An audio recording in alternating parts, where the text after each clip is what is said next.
just got to hit the, yep, just give me a thumbs up when we're live. Good evening, my name is Corporal Matthew Nonweiler, that's MATTHEWNONWEILER with the Austin Police Department Public Information Office. Today at approximately 3 p.m., officers with a fugitive apprehension task force of the Austin Police Department attempted to serve a warrant on a suspect with multiple felony warrants at an apartment complex in the 2200 block of Cromwell Circle.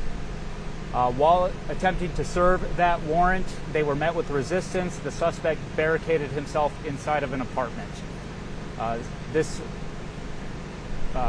SWAT was called out to the scene, as well as hostage negotiation team.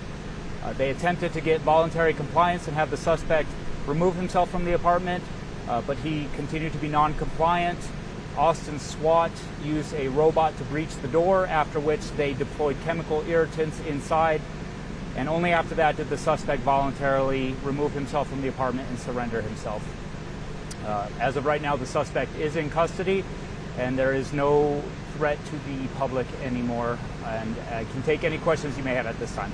There were conversations between the suspect when he came out, and they left for about like 15 minutes. What were those conversations like? I was not present for the conversation, so I cannot comment on what was said. I heard the suspect saying that he didn't want to live anymore due to just maybe suicide by cop potentially. Again, I wasn't present for the conversation, so I can't comment on him. Was there anyone else in the apartment complex, or did he have any weapons on him inside the apartment complex? SWAT officers cleared the apartment after he removed himself, and they located a small dog.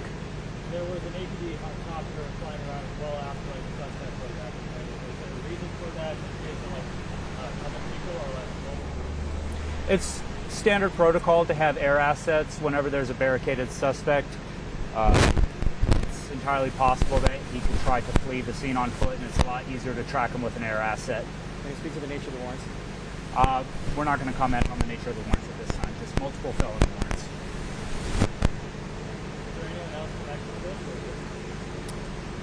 I don't have any information to speak on that at this point. Can you give us any information on the suspect, name, age? We're not going to release the suspect's information at this time. And no, he had no weapons on him? I'm not aware of any weapons that were found inside the apartment. You know about how long this standoff was? Again, the initial warrant service started at approximately 3 p.m. and it's currently 8 p.m. Was a shelter in place issued at all during this time? I don't know about that.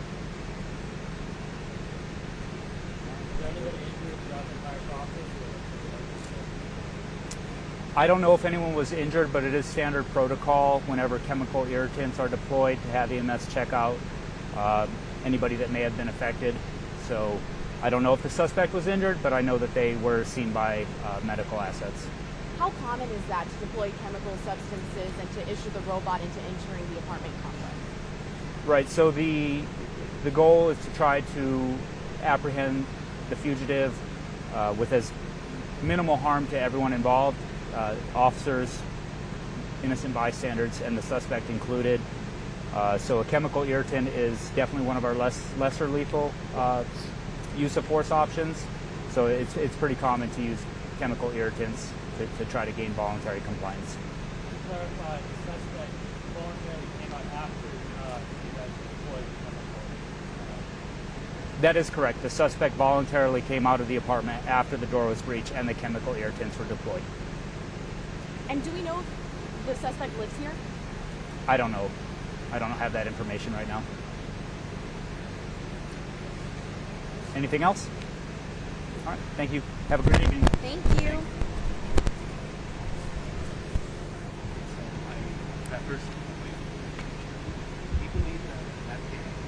Cool. Yeah. I can adjust it for you. You want to adjust it for you? I got you. I'm gonna do this and let y'all do your thing. Thanks for staying, man. I really appreciate it, dude. Sounds good. I'm sorry to give you your business.